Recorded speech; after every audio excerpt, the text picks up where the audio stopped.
9.22. Saya harus selesai jam 11. Mau direkam boleh ya?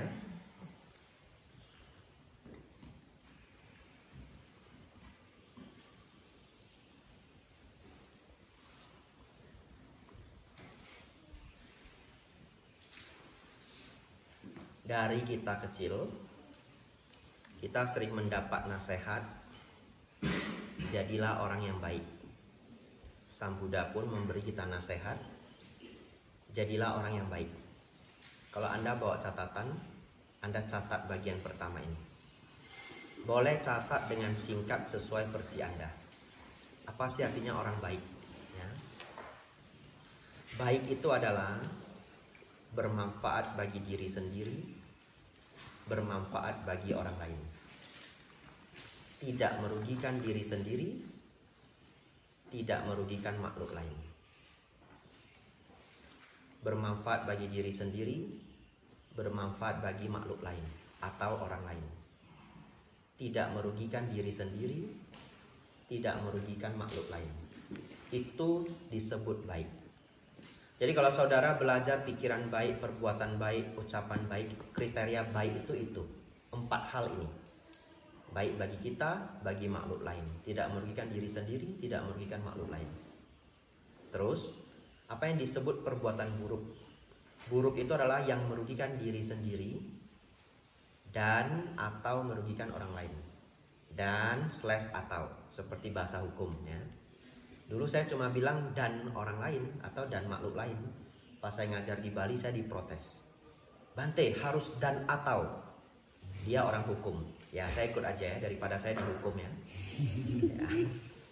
Jadi yang buruk itu adalah yang merugikan diri sendiri dan makhluk lain. Ya. Pakai dan juga benar. Karena begitu Anda merugikan makhluk lain, Anda sendiri dirugikan. Karena dunia ini ada hukum karma. Betul ya? Baik. Tahu enggak betapa luar biasa kalimat yang baru saudara-saudari catat? Kalau saudara-saudari hanya hafal itu dan Anda tidak mengenal 5 sila pun, Anda tidak akan pernah bisa melanggar 5 sila. Betul ya? Ada barang orang yang ingin kita ambil. Ada yang dirugikan? Ada, stop. Nggak usah mikir adina, dana, weramani. Enggak. Ada yang dirugikan, saya stop. Musawada weramani, sila keempat. Sila keempat itu sebenarnya komplit. Bukan hanya tidak berbohong, tidak berkata kasar yang sampai menyakiti hati orang, tidak mengadu domba, kemudian tidak memfitnah atau berbohong. Yang keempat, tidak gosip yang buruk. Katakanlah Anda nggak hafal 4 ini, ya. Dulu Bante cerita apa ya waktu di Chan Forest itu loh, musawada 4 itu apa? Lupa. Setidaknya Anda ingat. Ketika Anda ingin berucap, kalau ada makhluk lain atau orang lain dirugikan, stop. Begitu ya? Anda selesai dengan 4 musyawarah ini. Saudara-saudari, Anda hanya tahu ini saja pun Anda tidak akan melanggar 5 sila. Apalagi kalau paham 5 sila, menjadi sangat komplit. Oleh karena itu, jangan terjebak bahwa baik itu kan tergantung tempat. Baik di sini belum tentu baik di sana. Ngerti maksudnya ya? Tidak, secara dharma, baik itu universal. Disebut baik karena saudara-saudari melakukan perbuatan, ucapan, pikiran yang membawa manfaat bagi diri sendiri dan makhluk lain. Tidak merugikan diri sendiri dan makhluk lain. Itu landasan pertama. Next. Hari kita belajar benar-benar sangat banyak poin. Karena saya tidak tahu kapan lagi saya ketemu Anda-Anda. Tapi kalau saya mengajar di wihara itu saya pasti balik. Ya, saya diundang ke Palembang. Ya, tahun depan saya datang lagi. Saya diundang ke Makassar, setahun sekali saya datang. Kalau Prasmul, tahun depan atau 2 tahun lagi saya datang, komposisi orangnya mungkin sudah berubah. Jadi saya akan berikan semua intisari, esensi-esensi. Nomor 2. Menjadi bijaksana adalah orang yang paham hukum kama wipaka. Kalau Anda paham hukum kama wipaka, sangatlah dahsyat. Apa sebenarnya hukum kama wipaka? Nah, ini kita hafal ya. Sebenarnya Sang Buddha memberi definisi hukum kama wipaka itu adalah perbuatan baik berbuah kebahagiaan. Perbuatan buruk, perbuatan jahat berbuah penderitaan. Itu definisi hukum kama. Perbuatan baik berbuah kebahagiaan. Perbuatan jahat berbuah penderitaan. Hanya karena efeknya tidak langsung muncul, itulah yang tidak bisa dilihat oleh mereka yang bodoh. Kata bodoh ini digunakan Sang Buddha untuk orang yang tidak bijaksana. Kedengarannya kasar, tapi beliau di dalam sutta selalu menggunakan kata orang bodoh. Ya. Hari ini dia mencuri. Dia baru kerja di satu kantor, perusahaan dia baru masuk 2-3 bulan. Dia melihat, banyak sekali kesempatan yang bisa saya ambil barangnya. Ya, kertas HVS nggak pernah dihitung di sini, ya, pen nggak pernah dihitung, kopi saset juga nggak pernah dihitung. Lalu dia mulai ngambil cicil-cicil. Mau buka toko kelontong ya. Lama-lama dia belajar lebih lagi. Ternyata di kantor saya bagian ini pencatatan keuangannya kurang bagus. Ini celah untuk saya. Ya, awalnya dia hanya belajar ngambil kertas HVS. Lama-lama nambah. Lama-lama nambah. Ada penderitaan? Tidak ada. Happy-happy aja. Betul ya? Dia dapat HVS, dapat pen, dapat kopi saset free, Rinso dia bawa pulang, Sunlight dia bawa pulang ya. Bawa botol kosong dia ya. Jadi kalau ke kamar mandi dia isi. Wah, selamat, nggak usah beli sabun ya. Gitu ya. Permasalahannya adalah orang yang tidak bijaksana selalu menakar sesuatu secara singkat. Short term. Semua orang yang tidak bijaksana itu berpikir singkat. Ya, berpikir singkat. Contohnya apa? Penjudi. Kenapa penjudi tidak pernah bisa berhenti berjudi? Karena dia ingin kaya dalam waktu singkat. Betul ya? Padahal kalau Anda ingin berjuang ngembangin satu bisnis, ini anak Prasmul banyak sekali yang ngambil bisnis. It takes time. Betul ya? Ngembangin satu bisnis itu bisa 2 tahun, bisa 3 tahun, bisa 5 tahun, bisa 10 tahun. Emang kenapa kalau 10 tahun? Saat ini Anda berumur 20 tahun. Anda bekerja keras 10 tahun. Di umur 30 Anda financial freedom. Nggak usah mikirin uang lagi. Worth it enggak? Worth it. 10 tahun itu nggak panjang. 15 tahun pun nggak panjang. 15 tahun Anda masih umur 35.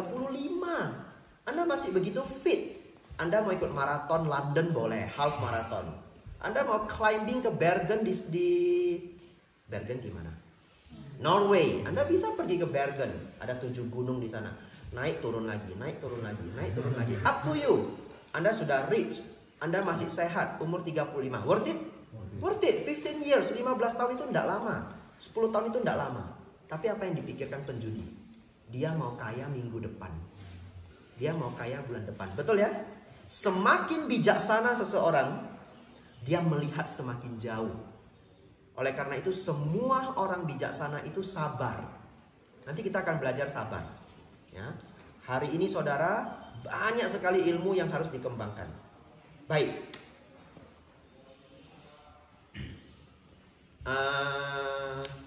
Kita cerita hukum karma tadi. Sampai di mana? Kepotong? Kama Wipaka, betul. Ya. Baik. Sampai ke pencuri HVS. Kan belum selesai hidupnya ya. Lama-lama dia berpikir orang tidak tahu. Tapi kejahatan itu kalau dilakukan berulang-ulang itu kecium. Ya. Kecium itu nggak ada bukti. Betul ya? Tapi kecium. Satu ketika ngobrol. HVS kok cepat sekali habis ya? Kamu seminggu pakai berapa? Saya nggak pakai. Kamu pakai berapa? Saya pakai yang kantor sebelah. Dan di sini saya nggak pernah pakai. Setelah semuanya berembuk, nggak ada yang pakai. Tapi habis berselot-selot. Ketahuan? Ketahuan. Ada bukti? Tidak ada bukti. Tapi semua dari kita yang di sini itu takut sama dia. Betul? Betul ya? One day, 3-4 tahun kemudian, ini jadi supervisor di Aceh, jadi supervisor di Makassar, jadi manajer di Jakarta. Keingat dia. Ada yang mau rekrut? Nggak ada. Anda punya bukti nggak dia curi HVS? Dia curi kopi dan sebagainya. Anda tidak punya bukti. Tapi kecium. Kecium saja dia sudah rugi. Walaupun dia ruginya 5 tahun yang akan datang. Betul? Itu hukum Kama Wipaka. Saat ini dia menikmati hasil curian. Ruginya kapan? 5 tahun yang akan datang. Ruginya besar sekali. Betul ya? Harusnya dia punya potensi jadi manajer. Ini anak cerdas banget. Nggak ada yang mau rekrut. Nggak ada yang mau kerjasama. Sehalus itulah hukum karma. Gak bisa diceritain sama orang yang tidak mau berpikir. Betul ya? Gak mungkin. Gak mungkin. Begitu ya? Baik. Orang yang paham hukum karma wipaka, berpikir long term, hidup Anda akan sangat bahagia. Walaupun Anda harus belajar sabar. Kita masuk ke poin ketiga, tapi saya ingin bahas dulu. Hukum karma wipaka artinya memahami bahwa berbuat kebaikan berbuah kebahagiaan. Berbuat keburukan, kejahatan berbuah penderitaan. If you give happiness, then happiness will return to you. Begitu ya? If you give happiness, then happiness will return to you. Kalau hasilnya tidak datang hari ini, Anda bersabar. Ya. Baik, kita lanjut. Nah, ini janji saya semalam ya. Kisah kucing. Masih ingat ya? Wah, ini seru banget nih kisah kucingnya. Minum dulu ya. Anda bawa minum dah.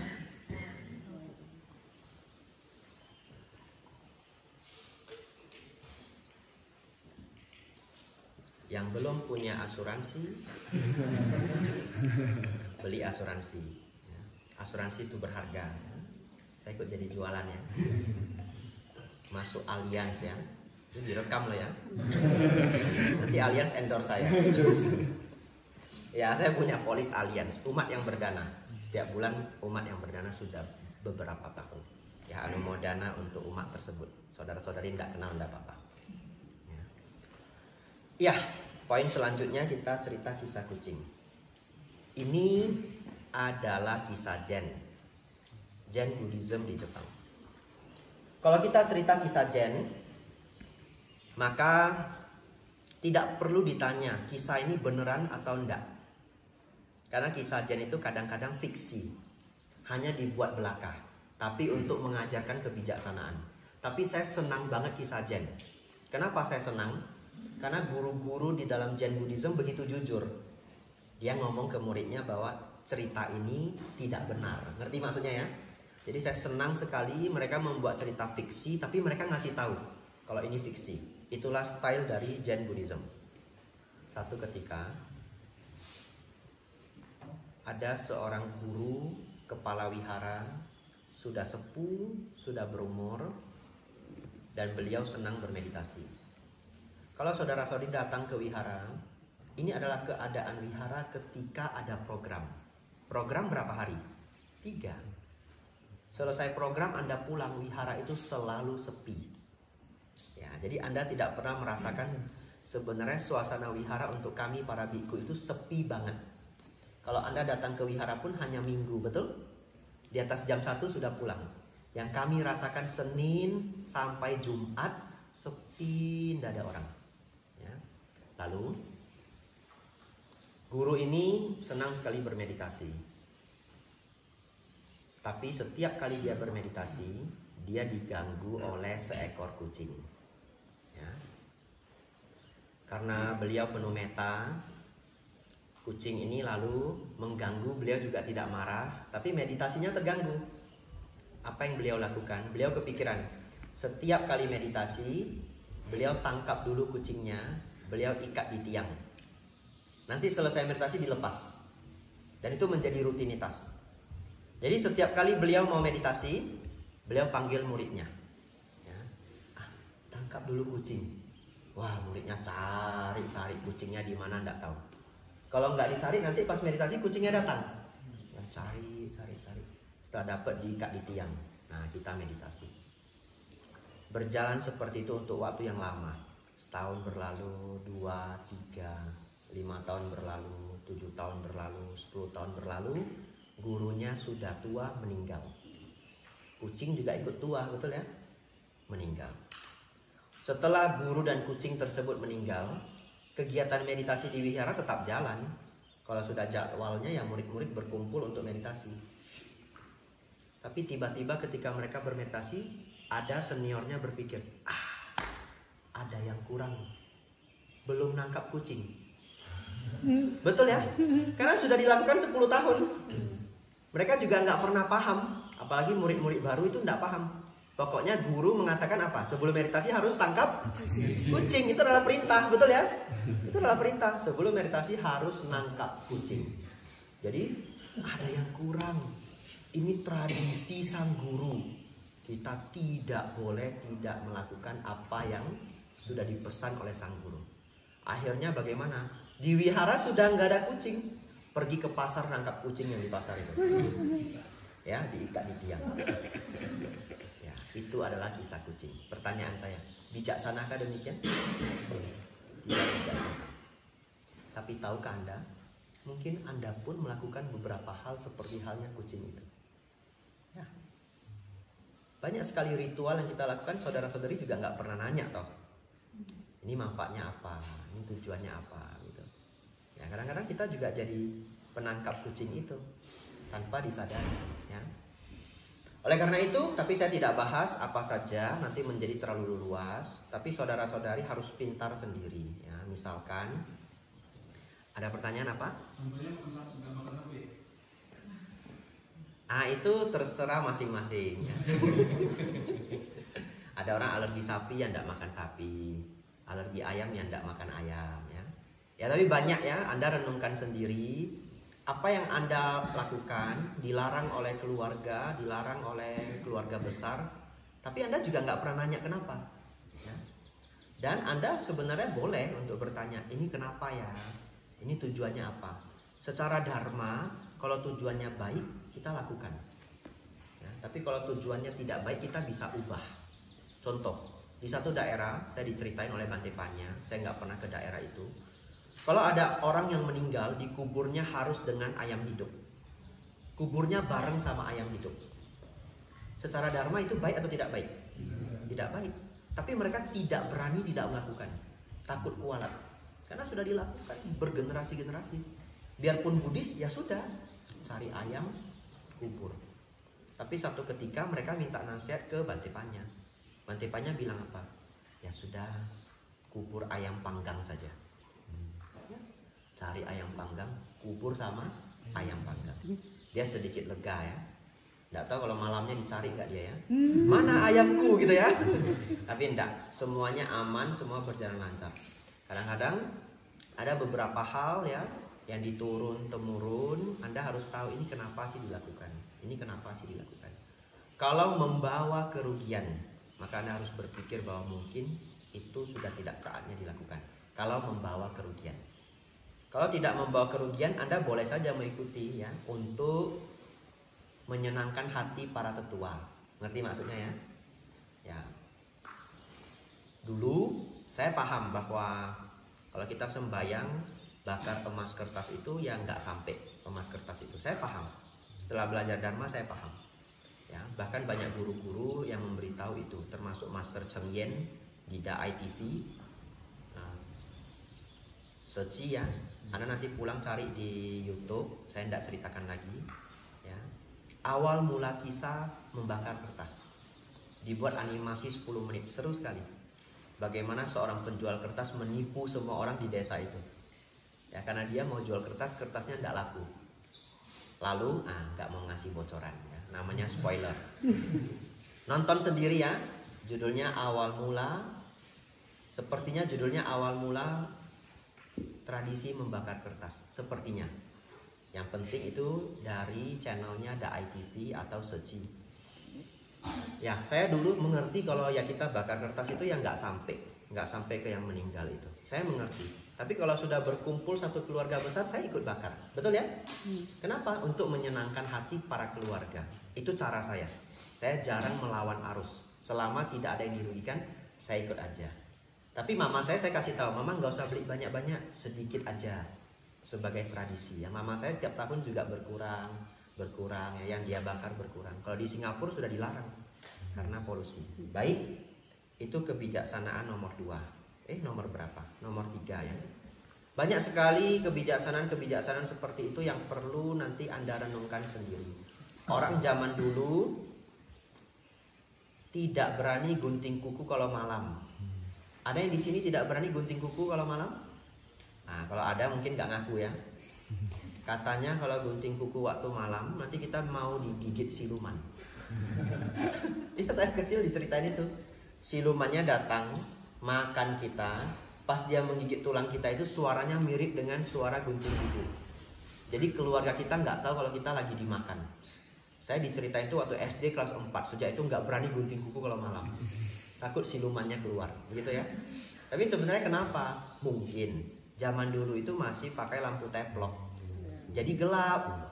Kalau Anda gunting kuku di gelap-gelapan nanti luka. Termasuk juga kalau malam tidak boleh menjahit, betul ya? Ya, kalau menjahit bisa begini, bisa begitu. Dulu gelap ya, dan jarum itu juga perlu dibeli. Kalau jatuh nanti bisa hilang. Kalau saudara berpikir bahwa oh kalau malam-malam menjahit pamali nanti bisa sial, itu di China konstruksi pakaian 24 jam. Betul ya? Konstruksi pakaian pabrik jalan 24 jam. Kalau perusahaannya ordernya banyak sekali, kerja sampai lembur sampai malam. Ya mereka juga tidak siap ya. Baik. Nah, selanjutnya jam berapa ini? 9.40. Ini sangat baik konsentrasinya. Jadi Anda sudah belajar apa ini? Anda sudah jadi orang baik, ngerti hukum Kama Wipaka dan kisah penangkap kucing.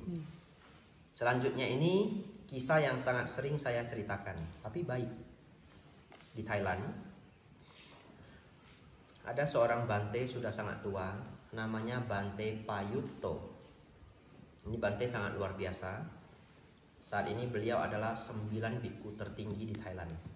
Di Thailand itu ada 300.000 biku. Ya, jadi kalau menjadi salah satu dari 9 biku tertinggi di Thailand itu bukanlah hal yang mudah, karena jumlahnya 300.000. Dan itu dipilih oleh sangga dan kerajaan. Diberi gelar disebut Somdet. Somdet hanya ada 10.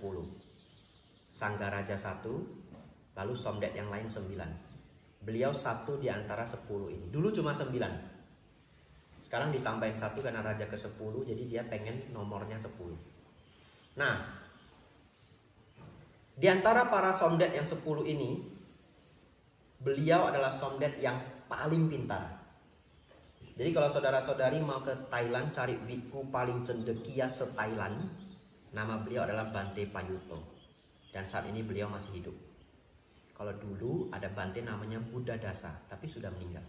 Cendekia level dunia, sampai diberi gelar oleh UNESCO. Ini sekarang Bante Payutto. Luar biasanya beliau adalah di Thailand itu ada ujian bahasa Pali yang sulitnya minta ampun. Ya. Biasanya mereka yang sudah umur 20-an pun hanya mau lulus Pali 3 saja bisa menghabiskan waktu 5-7 tahun. Kalau sangat rajin mungkin 3 tahun.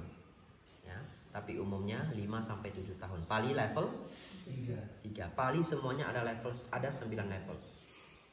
Biku yang pintar dan rajin yang pernah saya temui umumnya lulus dalam 15 tahun. Ini yang pintar dan rajin umumnya sekitar 15 tahun. Tapi yang extraordinary, super jenius, super rajin, ada yang 9 tahun pas. 1 tahun 1 level. Dan Bante Payutto ini sekarang umur 80. Beliau mencapai Pali 9, konsennya Pali 9 sebelum umur 19 tahun. Ya, tidak tahu umur berapa. Tapi sebelum umur 19 tahun.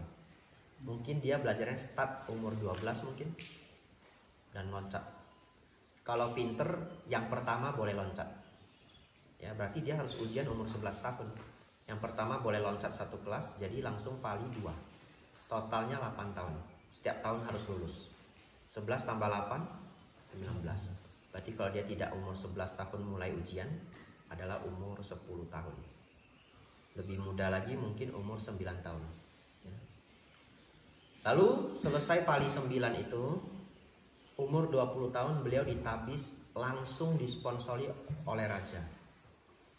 Lalu penabisannya di Grand Palace. Kalau yang pernah jalan-jalan ke Thailand tahu Grand Palace, Wat Phra Kaew ya. Nah, lalu beliau selesai dari itu beliau ambil studi akademik dan beliau mencapai level S3 di umur 25 tahun atau 24 tahun. Tapi beliau sudah kuliah sejak umur, sambil belajar Pali beliau sudah kuliah. Saya nggak ngerti lagi beliau itu serajin apa dan otaknya terbuat dari apa. Karena ketika beliau belajar bahasa Pali beliau sudah mulai kuliah juga S1. Oh tidak. Ah ya mungkin iya. Kalau zaman sekarang Pali 9 itu dianggap S1. Jadi para biku bisa langsung ambil S2 kalau dia sudah Pali 9. Saya tidak tahu kalau 50-60 tahun yang lalu. Intinya beliau Pali 9 dan S3 di umur lebih kurang 25 tahun. Tapi beliau dari kecil sakit-sakitan. Kecil saja beliau sudah operasi beberapa kali. Badannya itu sering sekali sakit. Oleh karena itu Sang Buddha mengatakan, ini dihafal ya, barang siapa melihat duka, ia melihat dhamma. Barang siapa melihat duka, ia melihat dhamma. Saudara-saudari nanti kalau sudah pulang dari sini, ada yang mungkin tidak pernah ke wihara lagi. Tapi tiba-tiba satu ketika Anda punya problem. Ingatnya siapa? Wihara. Betul ya? Ada orang yang tidak pernah ke wihara, kemudian terkena masalah sangat besar, datang ke wihara. Kenapa? Ya tidak mengherankan. Karena barang siapa melihat duka, dia melihat dhamma. Bahkan saya pernah didatangi seniman level internasional. Karena saya kan tinggalnya di Jogja, Magelang. Malam-malam datang seorang seniman, dia cerita, ya Pak, saya seniman, lukisan saya sampai ke luar negeri. Bahkan setelah dia pulang, saya cek di Google, dia adalah seniman Indonesia yang mendapatkan International Award. Sayangnya saya lupa namanya, ya. Tapi karena ini direkam ya saya nggak sebut namanya juga baik. Tapi saya beneran lupa namanya. Jam 8 malam datang ke Wihara Mandut. Ceritanya apa? Mau bunuh diri. Sudah pergi ke gereja mencari, dia Kristen ya, ke gereja, kemana-mana tempat ibadah. Tapi rasanya bagi dia belum menemukan solusi. Terus dia coba-coba datang ke wihara. Jadi saya kadang berpikir tidak hanya umat Buddha, ya, bahkan umat agama lain pun ketika melihat duka, ia mencari dhamma, betul? Ia mencari dhamma, datang ke wihara. Kemudian saya memberi nasihat cukup panjang, saya sudah lupa apa yang saya ceritakan. Kemudian saya kasih buku Acan Bram, Hidup Senang Mati Tenang. Kemudian bapak itu bilang, saya kasih tahu saya dipanggil Bante ya. Kalau saya nggak ngasih tahu nanti dia panggil saya Pak Biksu terus. Bante begitu. Lalu dia bilang, Bante boleh ndak seminggu saya datang ke sini 2 kali ikut meditasi? Silahkan Pak, kapan aja datang boleh, silahkan. Nah, pokoknya saya meditasi aja ikut di belakang, tidak ada kelas spesial, ya. Tapi silahkan duduk di belakang saya. Lalu dia datang seminggu sekali, kalau tidak salah hari Rabu. Saya meditasi, saya chanting, duduk di belakang. Dan tidak ada cerita dia bunuh diri. Karena kalau dia bunuh diri pasti masuk berita. Kan dia seniman nasional, betul ya? Tidak ada berita. Ya, barang siapa melihat duka, ia melihat dhamma. Nah, karena dari muda beliau sudah sakit-sakitan, beliau menjadi biku sangat cendekia, tetapi sangat dekat dengan dhamma. Karena beliau sakit-sakitan. Nah, sekarang beliau sudah umur 80. Saya pernah mendengar ceramah beliau, dan ada satu ajaran yang saya ambil, sangat sederhana. Tapi saya ingin saudara-saudari bawa pulang ilmu ini. Sangat sederhana. Beliau mengajarkan sebagai umat Buddha, kita perlu praktik seperti ini. Mi ko di, mai mi ko dai, ya. Mi ko di, mai mi ko dai. Hafal ya.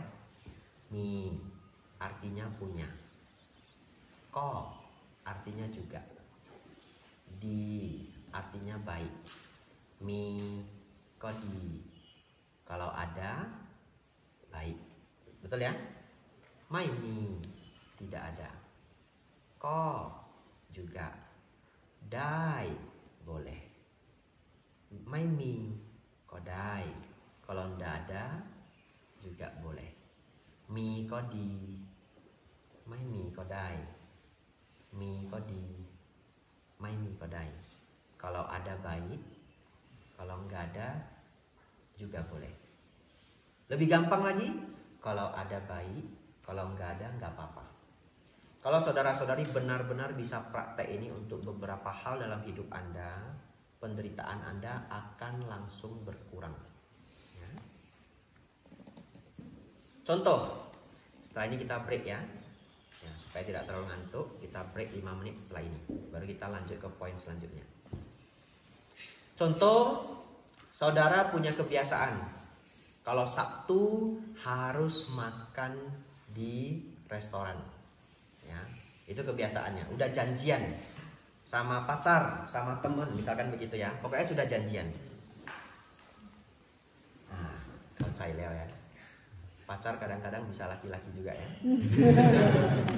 Ya, udah janjian sama pacar, sama teman. Pokoknya kalau Sabtu saya mau keluar, healing, katanya begitu ya.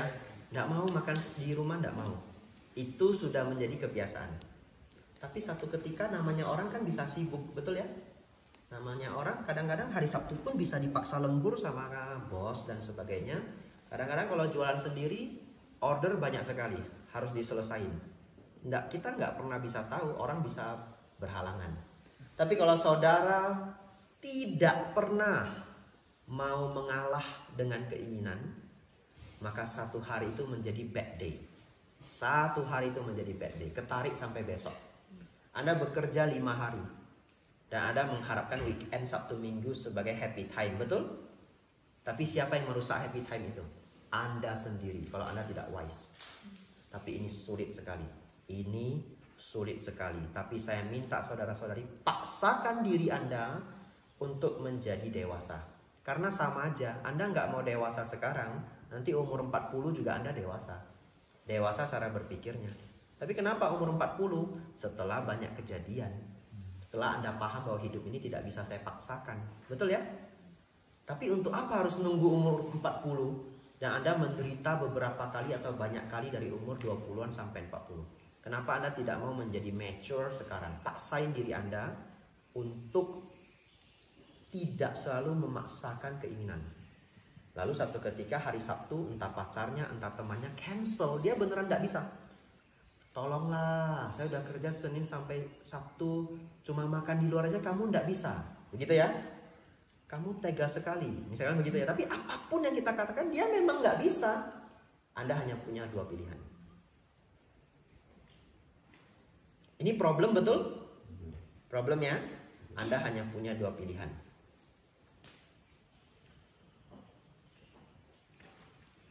Menjadi menderita atau menjadi bijaksana.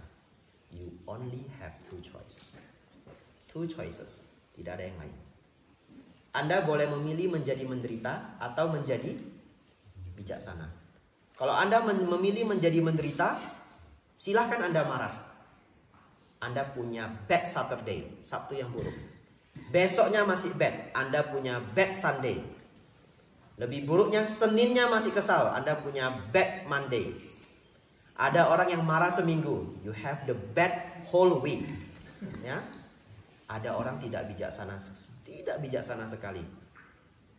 Sedikit diganggu, cancelnya hari Sabtu, marah 2 bulan, betul? Real, walaupun contoh saya fiksi, tapi di luar sana ada orang yang begitu. Kalau marahnya lama banget, 2 bulan. Betul ya? Kalau keseringan bagaimana? Hah? Gak ada temen. Atau kalau keseringan apa? Putus, siapa yang tahan? Betul ya? Ya, kalau masih awal-awal, masih semangat ya gosok dada. Keseringan, bubar. Siapa yang merugikan diri sendiri? Diri sendiri. Yang tidak wise itu. Marah itu wajar. Semua orang yang belum mencapai arahat bisa marah. Begitu ya. Nanti kita masuk ke kemarahan. Sangat menarik. Tapi hari ini saya ingin saudara-saudari mulailah masukkan mindset ini. Mikodi. Mai mikodai. Mikodi. Mai mikodai. Sabtu nggak bisa, kita paksain. Kita juga jangan pasrah. Beneran kamu nggak bisa. Yakin, jangan gitulah. Sabtu ini berharga, nggak harus pacar ya, teman juga boleh ya. Nah, kamu kok gitu? Sorry ya, saya beneran nggak bisa. Just be wise, be wise. Oke, keluarnya besok aja. Traktir saya yang enak ya, itu. Just be wise. Orang akan menjawab apa? Oke, betul ya? Anda tunda sebentar, sudah cari teman yang lain hari ini. Jangan pacar yang lain ya, temen yang lain gitu. Hang out sama temen yang lain dulu. Besok Anda minta apa aja dibeliin, betul? Ya, sabar sedikit. Besok dia juga sibuk, no problem. Oke, minggu depannya kamu usahakan ya, bawa saya ke rumah makan ini ya, rumah makan favorit. Dibawa, dibawa. Win-win solution. Minggu depan Anda akan disayang, Anda akan dibaiki, betul ya? Dan Anda akan dilihat sebagai orang yang sangat berkualitas. Anda pasti dipuji-puji dalam hatinya, betul ya? Ini teman saya wise banget. Dan Anda akan dibangga-banggain. Kalau case-nya pacar, satu ketika dia ngumpul-ngumpul, curhat, pacar saya begini, begini, begini, begini. Apa yang akan dia katakan? Pacar saya nggak begitu. Dia bijaksana sekali. Beneran? Iya.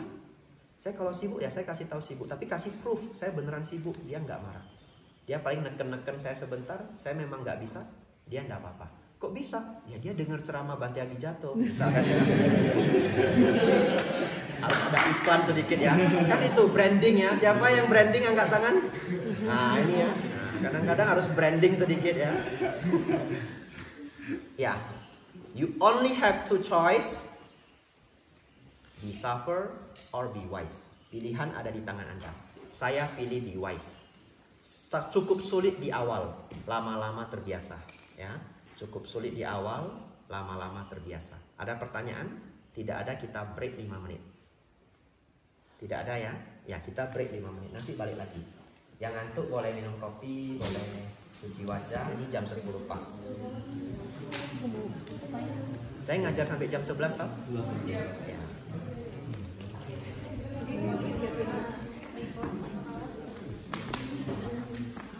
Ini langsung jadi wise.